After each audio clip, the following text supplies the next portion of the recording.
الحمد لله الذي كفى وسلام على عباده الذين اصطفى أما بعد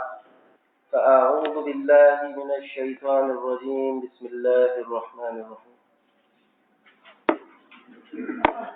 لا يتخذ المؤمنون الكافرين أولياء من دون المؤمنين ومن يفعل ذلك فليس من الله في شيء إلا أن تتقوا منهم تقاه ويحذركم الله نفسه وإلى الله المصير قل إن تخفوا ما في صدوركم أو تبدوه يعلمه الله ويعلم ما في السماوات وما في الأرض والله على كل شيء قدير. محترم سامعین، سورہ آل عمران کی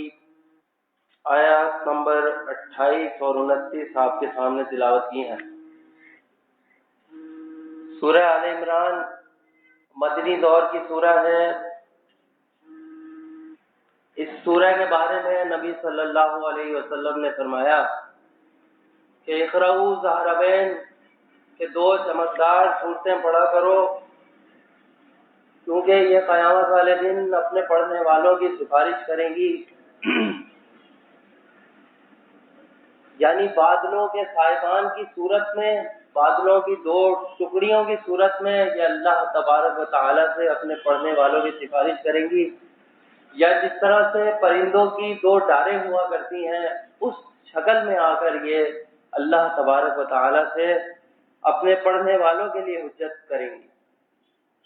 یہ آیات جو آپ کے سامنے تلاوت کی ہیں، اس میں مالک کائنات ارشاد فرماتا ہے کہ مومنوں کو چاہیے کہ مومنوں کے سوا کافروں کو دوست نہ بنائیں، اور جو ایسا کرے گا اس سے اللہ کا کچھ عہد نہیں. ہاں، اگر اس طریق سے تم ان کے شر سے بچاؤ کی صورت پیدا کرو تو کوئی مذائقہ نہیں، اور اللہ تم کو اپنے غضب سے ڈراتا ہے اور اللہ ہی کی طرف تم کو لوٹ کر جانا ہے. اے پیغمبر صلی اللہ علیہ وسلم، لوگوں سے کہہ دیں کہ کوئی بات تم اپنے دل میں مخفی رکھو یا اسے ظاہر کرو، اللہ اس کو خوب جانتا ہے. اور اللہ تو ایسا باریک بین اور خبردار ہے، جاننے والا ہے کہ زمین اور آسمان میں جو کچھ بھی ہے اس کو اللہ جانتا ہے. ہر چیز کا احاطہ اللہ تبارک و تعالیٰ کے علم میں ہے، اور یہی نہیں بلکہ واللہ علی کل شیء قدیر، اور اللہ ہر چیز پر قدرت بھی رکھتا ہے. اس آیت میں اللہ تبارک و تعالیٰ نے مومنین کو حکم دیا کہ وہ مومنین کے سوا کسی کو اپنا دوست نہ بنائے، اور اخوت یا دوستی کا رشتہ صرف مومنین ہی سے ہونا چاہیے. اور اس کی وجہ کہ جس طرح سے اللہ تبارک و تعالیٰ نے مشرکین سے نکاح کی ممانعت کا جب حکم دیا تو وجہ اللہ تعالیٰ نے بتائی، وہ وجہ بتائی مومنین کو کہ تم نے کیوں ان سے رشتہ داریاں نہیں کرنی. فرمایا کہ اولئک یدعون الی النار. بات یہ ہے کہ یہ جو مشرکین ہوا کرتے ہیں یہ دوزخ کی آگ کی طرف بلانے والے ہوتے ہیں، داعی الی النار ہوا کرتے ہیں. اور یہی وجہ معلوم ہوتی ہے کہ اگر مشرکین سے، کافرین سے ملکی سطح پر یا انفرادی طور پر دوستیاں بڑھائی گئیں، ان کی صحبتیں اختیار کی گئیں، تو یہ وہ لوگ ہوتے ہیں کہ جو داعی الی النار ہوا کرتے ہیں، بندوں کو جہنم کی طرف بلانے والے ہوا کرتے ہیں. اور یہی بات روزمرہ کے مشاہدے سے سمجھ میں بھی آتی ہے کہ اگر دنیا دار کوئی مسلک پرست اگر ہمارا دوست ہوگا تو دوہرے طور پر یا تہرے طور پر، یعنی 2 اندازوں سے یا 3 اندازوں سے وہ نار کی طرف یعنی دوزخ کی آگ کی طرف بلانے والا ہوگا۔ اگر تو وہ مذہبی ہوا اور کسی مسلک سے وابستہ ہوا، یا اس کے دوست جن میں وہ اٹھتا بیٹھتا ہے کسی مخالف سے وابستہ ہیں، تو پھر لازماً یہ بات ہوگی کہ وہ دوستی کو نبھاتے ہوئے اس کے دل میں ان مخالف پرست دوستوں کے لیے ایک نرم گوشہ ہوگا، اور پھر آہستہ شیطان اس نرمی سے فائدہ اٹھاتے ہوئے اسے گمراہ کر سکتا ہے۔ اور اگر وہ دوست کسی مسلکی گروہ سے تعلق نہیں رکھتا اور اخلاق کے بہت اعلیٰ معیار پر بھی ہے، تو وہاں کیا ہوگا؟ وہاں پر اس کو انسانیت کے مذہب کا درس دے کر وہ اس کا جو یقین ہے اس قرآن پر اور اللہ کے رسول صلی اللہ علیہ وسلم کی باتوں پر، ان سے وہ دور لے جائے گا اور انسانیت کا مذہب دے گا۔ اور تیسرا وہ کہ جو نہ مسلک سے وابستہ ہو یعنی مذہب کو نہ ماننے والا ہو اور بد اخلاق بھی ہو، تو وہ دونوں چیزیں، وہ دوستوں کی صحبت، وہ دونوں چیزیں اس سے لوٹ سکتے ہیں، ایک اس کا عقیدہ اور دوسرا اس کا اخلاق اور کردار۔ اور اخلاق اور کردار صرف لوٹ لیا جائے اور انسان مومن رہے تب بھی دعوت پہ بہت برا اثر پڑتا ہے، اسلام پر اثر پڑتا ہے۔ دعوت اثر انداز نہیں ہوتی، جماعت بدنام ہوتی ہے ایسے لوگوں سے کہ جو دعوت توحید کریں، ایمان کا دعویٰ کریں، اللہ کو ایک ماننے کا دعویٰ کریں، نبی صلی اللہ علیہ وسلم کی اطاعت کا دعویٰ کریں، بدعتی نہ ہونے، مشرک نہ ہونے کا دعویٰ کریں، اور پھر بدخو، تند مزاج، فحش گو، بد اخلاق، ہر طرح کی برائیاں ان میں ہوں، تو اس سے کیا ہوگا؟ اس سے جماعت بدنام ہو سکتی ہے۔ اس وجہ سے اللہ تعالیٰ فرماتا ہے کہ اولئک یدعون الی النار، کہ یہ ہر طریقے سے ان کی جو دوستیاں ہیں وہ انسان کو، اس دوست کو، اس مومن کو نار کی طرف، جہنم کی آگ کی طرف بلاتی ہیں۔ اور واللہ یدعو الی الجنۃ والمغفرہ، اور اللہ تعالیٰ اپنے یہ احکام، اپنی یہ حدیں بیان کرنے کے بعد یہ مومنین کو، ان لوگوں کو جو اللہ پر ایمان لے کر آتے ہیں، ان کو جنت کی طرف، اپنی مغفرت کی طرف بلاتا ہے۔ یعنی دوست جن کے متعلق بتایا جا رہا ہے کہ ان سے دوستی نہ رکھو، وہ اس کو دوزخ کی آگ کی طرف دعوت دینے والے، بلانے والے، اور اللہ تبارک و تعالیٰ ان حدوں کو قائم کرنے کے بعد کہ جو اس پر چلے گا، ان حدود کو قائم رکھے گا، تو گویا اللہ اس کو جنت کی طرف بلانے والا ہے، اپنی مغفرت کی طرف بلانے والا ہے۔ اور یہی بات مالک کائنات نے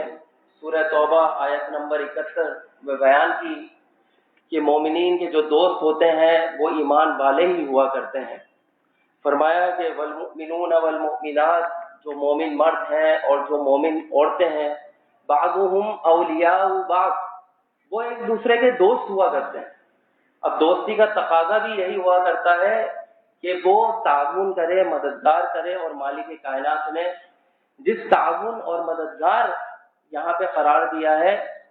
کہا ہے، وہ ہے وَيَأْمُرُونَ بِالْمَعْرُوفِ وَيَنْهَوْنَ عَنِ الْمُنْكَرِ، کہ یہ مومن جو دوست ہوا کرتے ہیں جب ایمان والے ایک دوسرے کے ساتھ، تو یہ امر بالمعروف کرتے ہیں، ایک دوسرے کو نیکی کی ترغیب دیتے ہیں، اللہ اور اس کے رسول کے قانون بتاتے ہیں، ان پر عمل کرنے کی ترغیب دیتے ہیں، ان کو صلاح قائم کرنے کی ترغیب دیتے ہیں، ان کو اور دیگر اللہ کے راستے میں جو آزمائشیں ہیں یا جو اللہ کا دین اس وقت مطالبہ کرتا ہے، یہ دوست ان باتوں کی طرف رہنمائی کرتے ہیں، یأمرون بالمعروف وینہون عن المنکر، اور برائیوں سے روکتے ہیں۔ معاشرے میں پھیلی ہوئی برائیاں عقیدے کے لحاظ سے ہوں، یہ کفر و شرک ہو، اعمال کے لحاظ سے ہوں، بدعت و رسومات ہوں، اخلاقیات کے حوالے سے ہوں، فحش گوئی ہو، گالم گلوچ ہو، یا دیگر جتنی بھی برائیاں اس معاشرے میں پھیلی ہوئی ہیں، تو یہ مومنین کیا کرتے ہیں؟ یہ ایک دوسرے کے دوست ہوا کرتے ہیں اور ایک دوسرے کو یہ نیک باتوں کے کرنے کا حکم دیا کرتے ہیں اور برائیوں سے روکتے ہیں۔ اور اس حدیث کو جو امام بخاری، اس بات کو امام بخاری اپنی کتاب البیوع اور کتاب الذبائح میں دو جگہ اس حدیث کو لے کر آئے ہیں امام بخاری۔ یہ پوری بات کا مفہوم بیان کیا ہے اس حدیث میں۔ اللہ کے نبی صلی اللہ علیہ وسلم نے فرمایا کہ مثل الجلیس الصالح، کہ صالح دوست کی مثال، والجلیس السوء، اور برے دوست کی مثال، یعنی دو مثالیں دی اللہ کے نبی نے کہ برے دوست کی مثال اور صالح دوست کی مثال کمثل صاحب المسک، عطر فروش کی مثال ہے، وقیر الحداد، یا پھر بھٹی بھونکنے والے کی، جو بھٹی میں آگ لگاتا ہے، بھٹی کی آگ کو بھڑکاتا ہے، اس کی مثال۔ یعنی اچھے دوست کی مثال اور برے دوست کی مثال کی تمثیل اللہ کے نبی نے اس طرح کی کہ ایک عطر فروش ہے، عطر بیچنے والا اچھا دوست، اور جو برا دوست ہے وہ بھٹی میں آگ لگانے والا ہے، لا یعدمک من صاحب المسک، اور جو عطر فروش دوست ہے، جو اچھا دوست ہے، اس سے تم کچھ حاصل نہیں کرو گے، اما تشتریہ، یا تم اس سے خوشبو خرید لو گے، او تجد ریحہ، یا پھر اس سے کم از کم تمہیں خوشبو آئے گی، یعنی نیک اعمال کی خوشبو آئے گی، اچھے عقیدوں اور نظریات کی خوشبو اس سے آئے گی، یہ مثال دی۔ اور دوسری طرف وقیر الحداد، اور جو بھٹی کو بھڑکانے والا ہے، جو آگ لگانے والا ہے، اس کی مثال دی کہ یحرقو بدنک او ثوبک، یا تو تمہارے بدن کو وہ جلا دے گا یا پھر تمہارے کپڑوں کو وہ جلا دے گا۔ اور یہی بات اللہ تبارک و تعالی نے بھی بیان فرمائی کہ مشرک اور کافر کی دوستوں کی مثال ایسی ہے کہ ان سے کیوں دوستی نہ رکھو، وجہ اللہ تبارک و تعالی نے بھی وہی بتائی تھی کہ وَيَدْعُونَ إِلَى النَّارِ، آگ کی طرف بلاتے ہیں۔ نبی صلی اللہ علیہ وسلم نے بھی وہی تمثیل اٹھا کر امت کو یہ بات سمجھانے کی کوشش کی کہ جو برا دوست ہے، جو برے عقیدے پہ ہے، برے نظریات پہ، اور برے عقائد، برے نظریات کیا ہوتے ہیں؟ جو چاہے انسانیت کی نگاہ میں کتنے ہی تہذیب یافتہ نظریات کیوں نہ ہو، تہذیب یافتہ قوموں کے نظریات ہی کیوں نہ ہو، جن کو انسانیت قبول کرنے کے لیے تیار ہو، لیکن وہ نظریات، وہ عقائد قرآن اور صحیح احادیث کے مخالف ہوں، وہ تمام کے تمام نظریات کیا ہوں گے؟ برے نظریات کہلائیں گے۔ تو برے نظریات کی ترغیب دینے والا، ان کی اشاعت کرنے والا، اگر ایسے لوگوں کے ساتھ اٹھنا بیٹھنا ہوگا، ایسے لوگوں کی صحبت اختیار کی جا رہی ہوگی، تو پھر مالک فرماتا ہے اولئک یدعون الی النار، کہ یہ جہنم کی طرف تمہیں دعوت دیں گے، اور قریب یہ ہے کہ شیطان تمہیں گمراہ کر دے۔ اور نبی صلی اللہ علیہ وسلم نے بھی یہ بات بیان فرمائی کہ قیر الحداد ہے وہ، کہ آگ بھڑکانے والا ہے، یا تو تمہارے بدن کو جلا دے گا وہ اس آگ سے، یا پھر تمہارے کپڑوں کو جلا دے گا اس آگ سے، اور تجد منہ ریحہ خبیثہ، اور اس سے تمہیں بری بدبو آئے گی، یعنی وہ بد اخلاق بھی ہوگا، تند مزاج بھی ہوگا، بدخو بھی ہوگا، فحش گو بھی ہوگا۔ یہ تمام برائیاں بشرط یہ کہ پڑھا لکھا بھی ہوگا، لیکن اس کی سوچ دنیا پرست ہوگی، دنیا کی رنگینیوں میں کھونے والا ہوگا، تو وہ اس کی صحبت میں بیٹھ کر ایک انسان، ایک مومن جو ہے اثر انداز ہو سکتا ہے، اس کی سوچ اثر انداز ہو سکتی ہے۔ تو اسی وجہ سے اللہ تبارک و تعالی نے سورہ آل عمران میں یہ حکم نازل کیا کہ لا يتخذ المؤمنون الکافرین اولیاء، کہ مومنین مومنوں کے علاوہ کسی کو دوست نہ بنائے، کسی کافر اور مشرک کو دوست نہ بنائے۔ پھر مالک کائنات نے رخصت بھی دی یہاں پہ کہ ہاں، کہ اگر ان سے شر کی صورت واقع ہو، ان سے بچاؤ کرنا مقصود ہو، دلی دوستی نہیں کہ ان کے ساتھ گھومنا پھرنا یا مزید لگاؤ، جیسے کلاس میں ہے تو کلاس فیلوں کے ساتھ دنیاوی انداز ہوتا ہے، ایک دوسرے کی مدد کرنے کا انداز ہوا کرتا ہے، اس صورت میں آفیسز میں ہے تو آفس کے کولیگز ہیں، کہیں نوکری کرتا ہے تو وہاں کے ساتھی ہیں، یہ تمام چیزیں رخصت میں آتی ہیں۔ یہ رخصت اسی کو احاطہ کرتی ہے، محیط ہے وہ رخصت ان تمام باتوں میں۔ لیکن دلی دوست وہ صرف مومنین کے ہوں گے، مومن کے ساتھ ان کا اٹھنا بیٹھنا ہوگا۔ اور اللہ نبی صلی اللہ علیہ وسلم نے، یہ امام ترمذی کتاب الزہد میں حدیث لے کے آئے ہیں کہ لا تصاحب الا مؤمنا، کہ مومنین کے علاوہ کسی کو دوست نہ بنائے، کسی کی صحبت اختیار نہ کی جائے مومنین کے علاوہ۔ اور سورہ انعام میں بھی آیت نمبر 68 میں اس بات کی طرف اشارہ کیا ہے کہ یہ جو دنیا دار لوگ ہوتے ہیں، یہ دنیا پرست ہوتے ہیں، ان کی نظر میں نہ اللہ کا کوئی وقار ہوتا ہے، نہ نبی صلی اللہ علیہ وسلم کا، نہ دین اسلام کا کوئی وقار ہوتا ہے۔ ان کی اپنی ہی ایک الگ سوچ ہوا کرتی ہے، اور یہ کبھی کبھار دین اسلام کا مذاق اڑانے سے بھی باز نہیں آتے۔ اور جو دین اسلام کو ماننے والے لوگ ہوتے ہیں، مسلک پرست، وہ بھی اپنے اعمال کہتے تو ان کے دعوے یہ ہوتے ہیں کہ وہ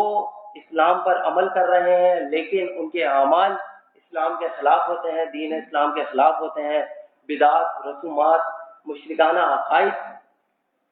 ان کے عقیدے میں شامل ہوتے ہیں۔ تو یہ تمام، یہ دوست بھی اور وہ دوست بھی جو دین اسلام کو سرے سے مانتے ہی نہیں، وہ بھی اسی زمرے میں آتے ہیں کہ وہ دونوں ایک عمل کے ذریعے، یعنی اپنے منہ سے وہ اسلام کا اظہار کرے گا کہ میں دین اسلام کو مانتا ہوں، لیکن اپنے عمل کے ذریعے وہ اس کی مذاق اڑانے والا ہوگا۔ اسی طریقے سے دوسرے وہ لوگ جو دین اسلام کا سراسر انکار کرتے ہیں، وہ اپنی باتوں کے ذریعے دین اسلام کے جو اللہ تعالیٰ نے واقعات بیان کیے ہیں قرآن میں لوگوں کو سمجھانے کے لیے، یا صحیح احادیث میں جو لوگوں کو ترغیب دلانے کے لیے جنت اور جہنم کے واقعات بیان کیے ہیں، ان کا مذاق پھر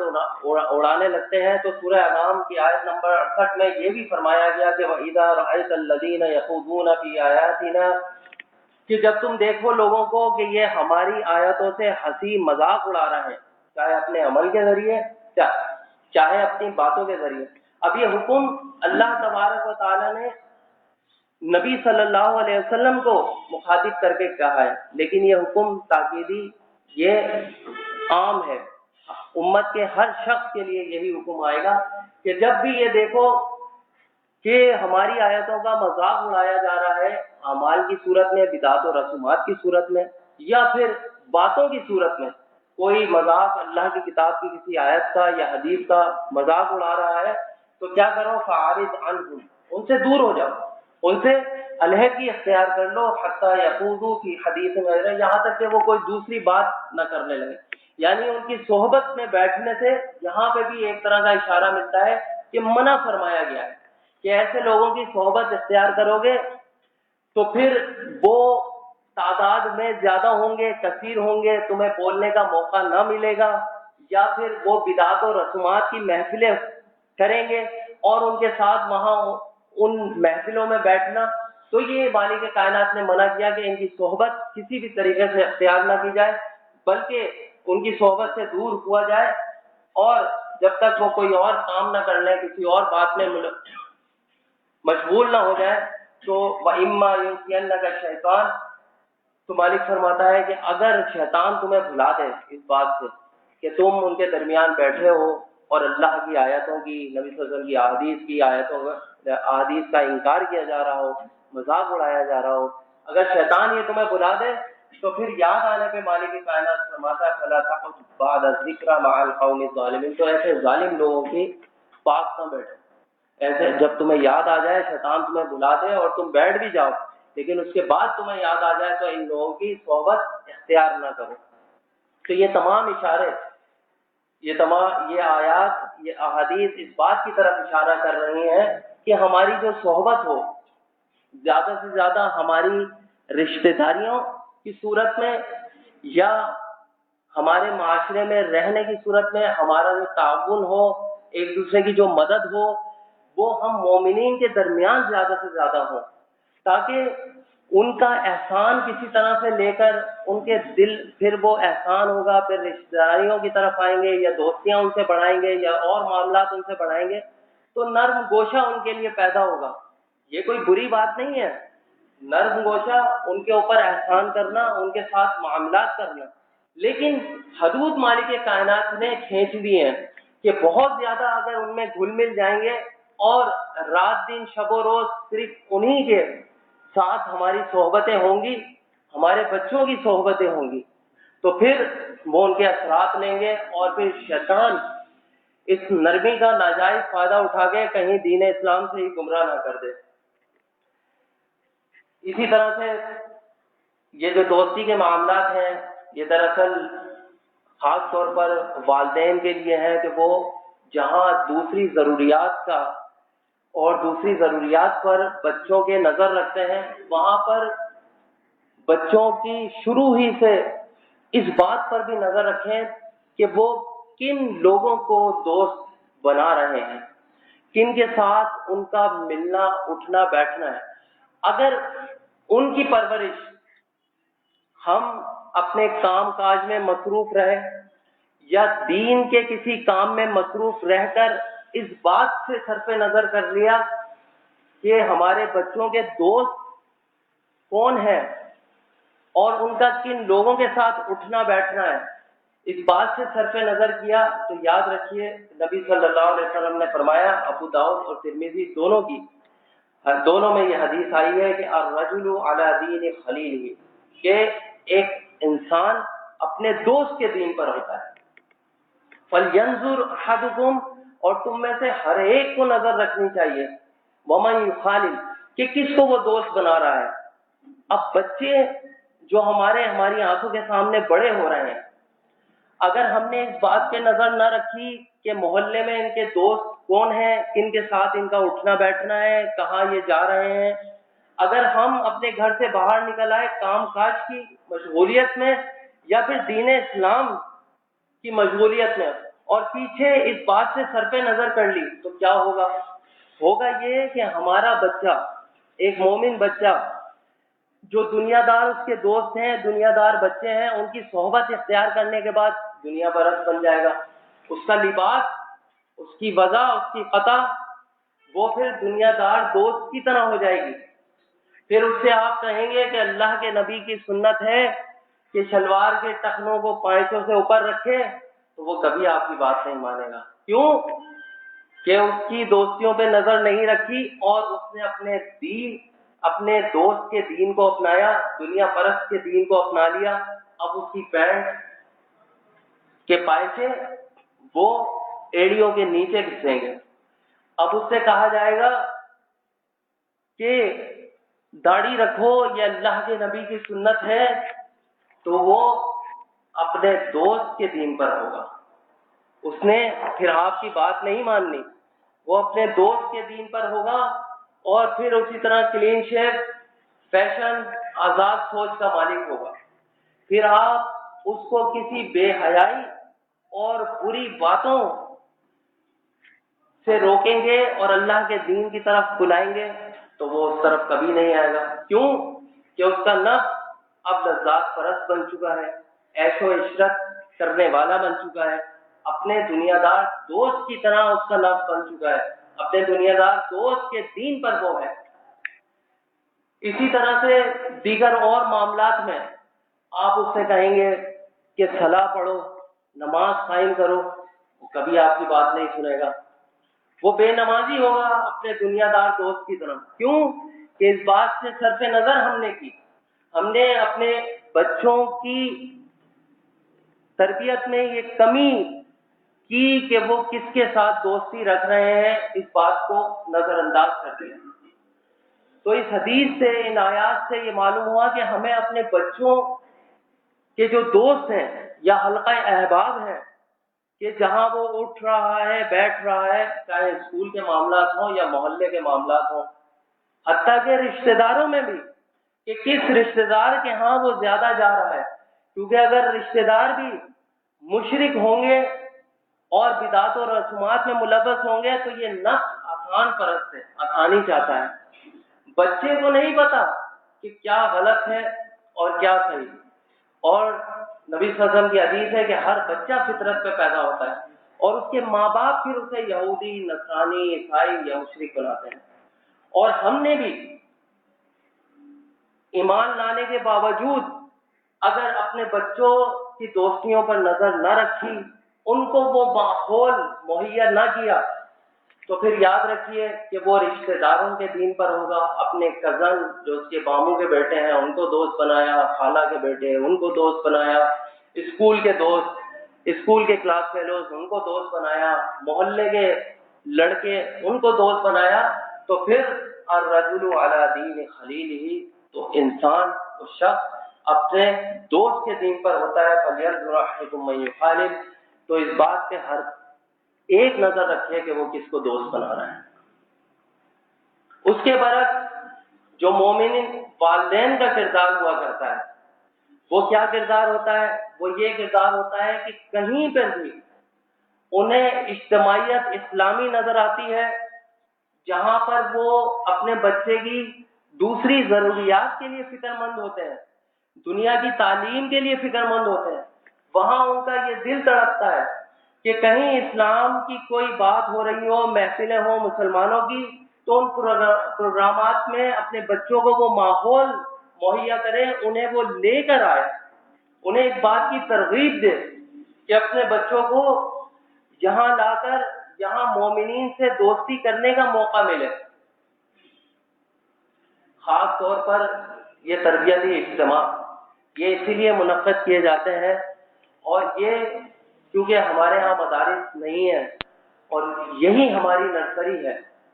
یہیں سے ہم نے اپنے بچوں کو دین اسلام سکھانا ہے۔ اس گئے گزرے دور میں جہاں پر ہر جگہ سے، ہر مسجد سے، ہر ٹی وی چینل سے، ریڈیو چینل سے، انٹرنیٹ سے جہاں کفر و شرک کو پھیلایا جا رہا ہے، وہاں پر یہ اجتماعات، یہ تربیتی اجتماعات ہمارے لیے نرسری کا کام سر انجام دیتے ہیں، اور یہاں سے ہم اپنے پودوں کی یعنی اپنے بچوں کی نشو نما کر سکتے ہیں، یہاں سے انہیں دین اسلام سکھا سکتے ہیں۔ ان پروگرامات میں جب لے کر آیا جائے گا، یہاں پہ جو تعلیم و تربیت کا ماحول ہے، دین اسلام کے ذریعے عقائد و نظریات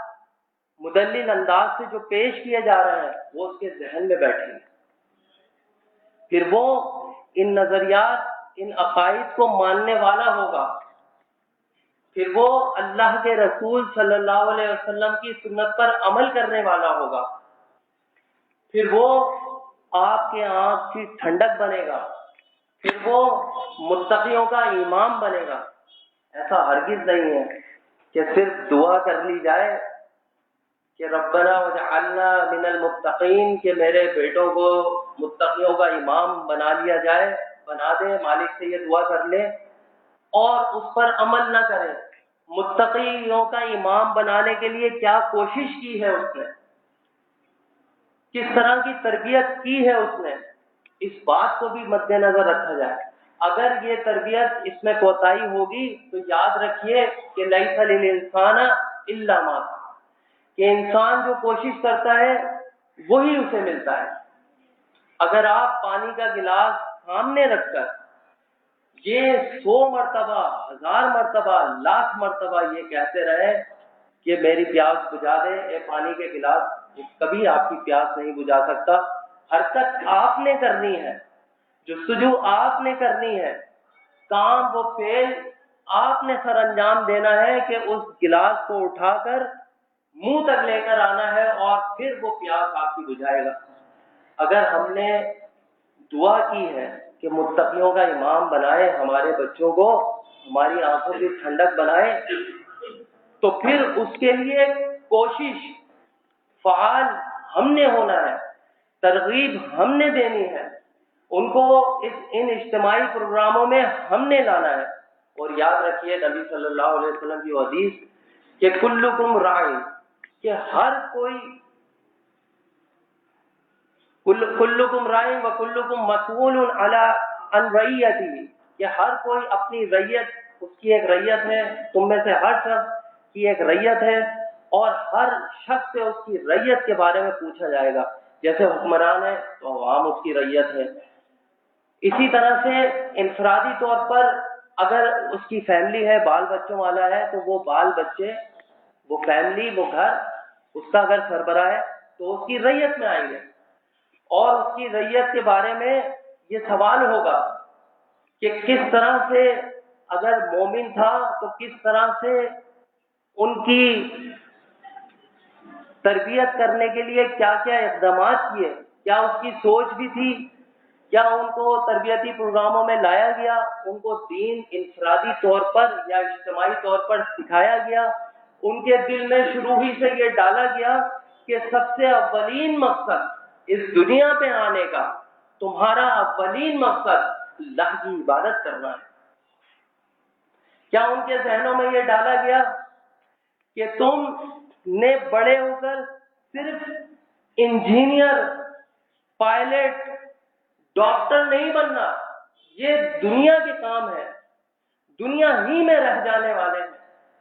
ان سے ان شعبوں کو اختیار کرنے کے بعد جو منصب دنیا میں حاصل ہوگا وہ منصب بھی دنیا میں ہی رہ جائے گا، اور اس سے دنیا کی جو متاع حاصل کرو گے وہ بھی دنیا میں رہے گا۔ جو کرنسی، جو متاع، جو سامان اگلے جہان آخرت میں چلنے والا ہے، اس کے لیے اولین ان کی ترجیحات میں شامل ہو یہ بات کہ پہلے یہ سکھایا جائے کہ بیٹا پہلے داعیہ اللہ بننا ہے، اللہ کی طرف لوگوں کو بلانا ہے، دین اسلام سیکھنا ہے، یہ مالک کائنات کا حکم ہے۔ اس کے بعد دنیا وسیع ہے، جتنے بھی فنی کام ہے، ڈاکٹر بننا ہے، انجینئر بننا ہے، پائلٹ بننا ہے، دیگر کوئی بھی شعبہ اختیار کرنا ہے وہ کر لو، اللہ کی زمین وسیع ہے، اللہ کا فضل تم پہ ہوگا۔ لیکن یہ بات ذہن میں داخل کر دی جائے شروع ہی سے کہ مالک کائنات نے جو تمہیں اس زمین پر بھیجا ہے اس مقصد کے لیے نہیں بھیجا، مقصد صرف مالک کائنات کا اس روئے زمین پر انسان کو لانے کا، اپنی عبادت کو خالص کر کے کرنے کا مقصد، یعنی خالص اسی کی عبادت، یہ اللہ کا مقصد ہے زمین پہ لانے کا۔ اور کیونکہ انسانیت اس سبق کو بھول چکی ہے تو اب ہم نے اس دین اسلام کو سیکھ کر یہ دنیا والوں کو بھولا ہوا سبق یاد دلانا، یہ ان کی گھٹی سے ہی بات شامل کر دی جائے۔ پھر اس کے بعد اللہ کی زمین وسیع ہے، جو بننا ہے اس نے جتنا مقدر میں اس کے اللہ کا رزق ہے، جو عہدہ، جو منصب، جو شہرت ہے وہ اللہ اسے دے گا، اس کے لیے بھی صحیح کرنی ہے۔ لیکن اگر صرف دنیا ہی کی سوچ ہو شروع سے میرا بیٹا پائلٹ بنے گا، میرا بیٹا انجینئر بنے گا، اور تھوڑا یہ میٹرک میں امتیازی نمبروں سے پاس ہو جاتا ہے، A1 گریڈ، بورڈ میں بھی اس کی تیسری پوزیشن ہے، دوسری پوزیشن ہے، پورے محلے میں ماشاءاللہ کافی ذہین ہے، سورہ فاتحہ کا مطلب پوچھ لیا جائے، صلاح کے معنی اور مطالب پوچھ لیے جائیں اس میٹرک سے، اس جوان سے، دنیا کی اتنی مشکل تعلیم کے لیے جستجو، محنت، فکر کر کے اسے تمغہ دلا دیا گیا، گولڈ میڈل دلا دیا گیا اسے، دین کہاں ہے، کہاں متقیوں کا امام بننا ہے، کون لے کے جائے گا اس دعوت کو؟ کیا یہ زبانی دعوے ہیں، یہ کھوکھلے دعوے ہیں؟ یہ دعوے ہیں تو ان پر عمل کرنا ہوگا ہم نے۔ اور نبی صلی اللہ علیہ وسلم کی ایک اور حدیث ہے اسی حوالے سے، رعیت کے حوالے سے، کہ اللہ کے نبی صلی اللہ علیہ وسلم نے فرمایا کہ اللہ جس بندے کو اللہ تعالیٰ نے حاکم بنایا ریاست چلانے کے لیے یا اپنا گھر چلانے کے لیے، دونوں صورتوں کسی بھی صورت میں حاکم بنایا پھر اس نے اپنی رعیت کی خیر خواہی کے ساتھ نگہبانی نہ کی، نظر نہ رکھی کہ بچہ دنیا پرست تو نہیں بن رہا، بچہ دنیا کی عیش و عشرت کے لیے تو نہیں بڑھ رہا، اس کے لیے صرف اور صرف اس زمین کے پلاٹ کا منصوبہ ہے، یا اللہ نے جو پلاٹ کا، جس زمین کا وعدہ کیا ہے، اس کو اس کی بھی فکر ہے، اس کا بھی شعور ہے کہ مالک کائنات نے جو اس کے لیے اتنا وسیع و عریض پلاٹ، جو اس کا گھر تیار کر کے رکھا ہے، اس کی بھی اس ذہن میں شعور ڈالا ہے یا نہیں ہے؟ نگہبانی نہ کی تو وہ جنت کی خوشبو تک نہ پا سکے۔ دیکھیے، یعنی کہ اس حدیث سے تو یہی پتہ چلتا ہے کہ آپ اپنے طور پر اعمال کرتے چلے جائیں، ایمان پر مضبوطی کے ساتھ قائم رہیں، اعمال میں بھی کوئی کسر نہ چھوڑیں، لیکن جن لوگوں پر آپ کو حاکم، یا ہم لوگوں کو جن پر حاکم بنایا گیا، ہم ان سے صرف نظر کر دیں، ہم ان کی نگہبانی نہ کریں، ان کے دلوں میں اسلام کی محبت نہ ڈالیں، تو یہ پوچھ ہوگی، اور اس پوچھ پر تو یہ حدیث یہ کہتی ہے کہ جنت کی خوشبو بھی نہیں پا سکتی۔ اللہ کا ڈر ہمیں ہونا چاہیے کہ اللہ تبارک و تعالیٰ کہیں اسی بات پر نہ پکڑ لے کہ تربیت، اپنی اولاد کے لیے تربیت کی فکر نہ کی۔ وہ اللہ کو معلوم ہے، وہ اللہ جانتا ہے کہ کون ہدایت پر رہے گا، کون ایمان لائے گا، وہ اللہ کے ذمے ہے، اللہ کا اختیار ہے، لیکن جو ہمارے کام کرنے والے ہیں کم از کم وہ تو سر انجام دیے جائیں، پھر معاملہ اللہ پر چھوڑا جائے۔ ہم اپنی طرف سے کوشش کریں، کوشش کے باوجود جو اللہ چاہے گا، جو اللہ کی قدرت، وہ وہی کرتا ہے۔ تو پھر دیکھیے کہ اگر آپ کا بچہ یعنی مشرکوں کے ساتھ رہے گا، اٹھے گا، بیٹھے گا، اور اس سے صرف نظر کی جائے گی، تو پھر اس کے ذہن سے آخرت کا خوف بھی نکل جائے گا، جواب دہی کا احساس بھی نکل جائے گا، نہ وہ اسلام کی محبت اس کے دل میں ہوگی، نہ وہ اسلام کا سپاہی بن پائے گا، نہ اس دعوت کو لے کر اٹھ سکتا ہے۔ تو لہذا یہ جو دوستیاں ہیں ہمارے بچوں کی، ان پہ بہت نظر رکھنی چاہیے، اور یہ کوشش کرنی چاہیے کہ ہم اپنے بچوں کو ہر طرح کے اسلامی اجتماعات، جب شعور ان کو آ چکا ہے، جب وہ میٹرک میں اتنے زیادہ نمبر لے سکتے ہیں، تو یہاں اللہ کے دین کو اتنے پیچیدہ فارمولے ہیں، اتنی پیچیدہ حساب کی باتیں ہیں، کیمسٹری کی باتیں ہیں، طبیعت کی باتیں ہیں، انگلش اتنی پیچیدہ، انگلش کا ایک حرف بھی، ایک الفابیٹ بھی اردو سے نہیں ملتا، اور فر انگلش کی کتابوں کو پڑھنے والا، عربی کے سارے حروف اردو سے ملتے ہیں، عربی کی ایک عبارت کو نہیں سمجھنے والا، یہاں پہ بھی A1 گریڈ دلوانا ہے، ورنہ پکڑ ہے مالک کی۔ تو پھر اگر ہم اس طرح سے ان پر نظر کریں گے، ان کو پروگراموں میں لے کر آئیں گے، ان کو یہ اجتماعیت، یہ پلیٹ فارم، یہ ماحول مہیا کریں گے، ان کو دیں گے، تو پھر اس ماحول میں ان کی جو ہے تربیت ہوگی، اور پھر وہ اللہ کے رسول کی سنت سے محبت کرنے والے ہوں گے۔ اور یہ جو دنیا دار دوست ہیں، یہ دنیا کے فائدے کے لیے اگر ان سے کچھ فائدہ اٹھا بھی لیا جائے، یہاں پر کوئی منصب، کوئی شہرت، کوئی عہدہ، کوئی روپے حاصل بھی کر لیے جائے، تو وہ یہی رہ جانے والے ہیں۔ اور مالک کائنات سورہ زخرف میں بھی اس بات کو دہراتا ہے کہ الاخلاء یومئذ بعضهم لبعض عدو، کہ جو دنیا کے آج دوست ہیں، جان تک قربان کرنے کے جو دعوے ہیں دوستی میں۔ اور پھر ایک اور بات بھی ہے، جب وہ دنیا دار دوست کی صحبت میں ہمارا بچہ بیٹھے گا، تو ماں باپ کا احترام کرنا اس کی نظر میں کوئی اہمیت نہیں ہوگی، پھر وہ ماں باپ کا نافرمان ہوگا، اسے آپ لاکھ حدیثیں سنائیں، لاکھ قرآن کی آیات سنائیں، لیکن وہ آپ کی بات نہیں مانے گا، بلکہ آپ کی بات پر اپنے دوست کی باتوں کو ترجیح دیا کرے گا، اور اس سے پیار و محبت کا اظہار، جان دینے کا اظہار، اس طرح کی باتیں وہ کرے گا۔ اور اسی دوست کے بارے میں مالک کائنات فرماتا ہے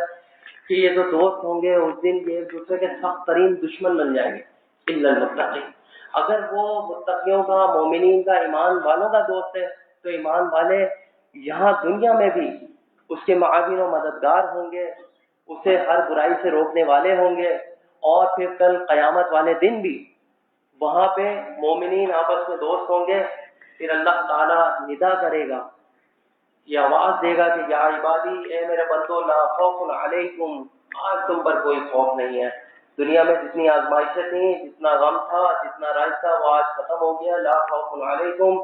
تم پر کوئی خوف نہیں، اليوم، آج کے دن، ولا انتم تحزنون، نہ تم غمناک ہوگے۔ اللہ کے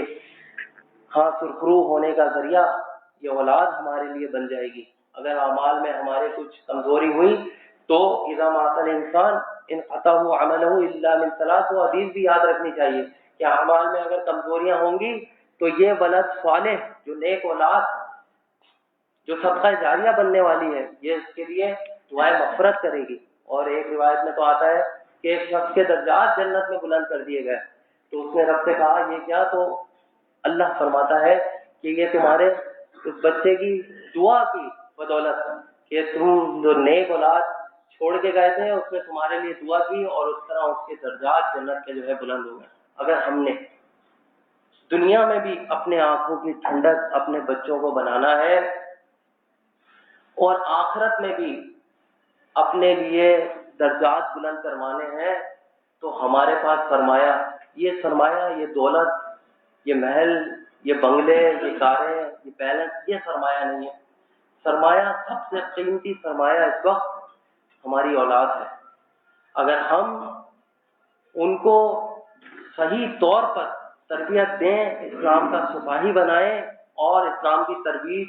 اور تبلیغ اور اشاعت کے لیے ان کو ذمہ دار بنائیں، ان کو دین سکھائیں، تو یہی اولاد ہمارے لیے نفع کا باعث ہوگی، اس دنیا میں بھی اور آخرت میں بھی درجات بلند کروانے کا باعث، اور اللہ کے ہاں ہمیں یہ اولاد سرخرو کروا سکتی ہے۔ تو یہی بات گوش گزار کرنی تھی کہ ہمیں بڑی سخت نظر اپنے بچوں کی تربیت پر کرنی ہے، اور یہ اجتماعات جو منعقد کیے جا رہے ہیں، تربیتی اجتماعات، یہاں پر دیکھیے آپ جو صبح سے بیٹھے ہوئے ہیں، شروع سے لے کر اور اب تک ایسی باتیں بتائی گئی ہیں، قرآن کی آیات یاد کروائی گئیں، پھر درس قرآن، اہم القرآن کے حوالے سے پروگرام کروایا گیا کہ جس میں نئے لوگوں کو موقع دیا جائے، وہ آ کے یہاں پہ بولیں، دین اسلام کے داعی بنیں۔ اسی طرح سے سوال و جواب کا پروگرام رکھا گیا تاکہ یہ اس قرآن سے واقفیت حاصل ہو، اس میں جو اللہ تعالیٰ نے مسائل سمجھائے ہیں، اگر کوئی ہم سے سوال کرے تو اس کا کس طرح جواب دینا ہے، مدلل انداز میں یہ دلائل ہمارے پاس آئیں۔ تو یہی ساری چیزیں تربیتی پروگرام کا حصہ ہوا کرتی ہیں۔ پھر یہی پریکٹس، یہی چیزیں، یہی کاپی کریں اپنے گھروں میں، ان سے چھوٹے چھوٹے کوئز کریں، ان سے کھیلیں، یہی سوالات کریں اپنے بچوں سے، تو ہمارے لیے یہی اولاد جو ہے وہ صدقہ جاریہ بن سکتی ہے، سرخرو کروا سکتی ہے۔ مالک سے دعا ہے کہ مالک کائنات ہم سب کو دین اسلام پر عمل کرنے کی توفیق عطا فرمائے۔ اقول قولی ھذا استغفر اللہ لی ولکم ولسائر المسلمین۔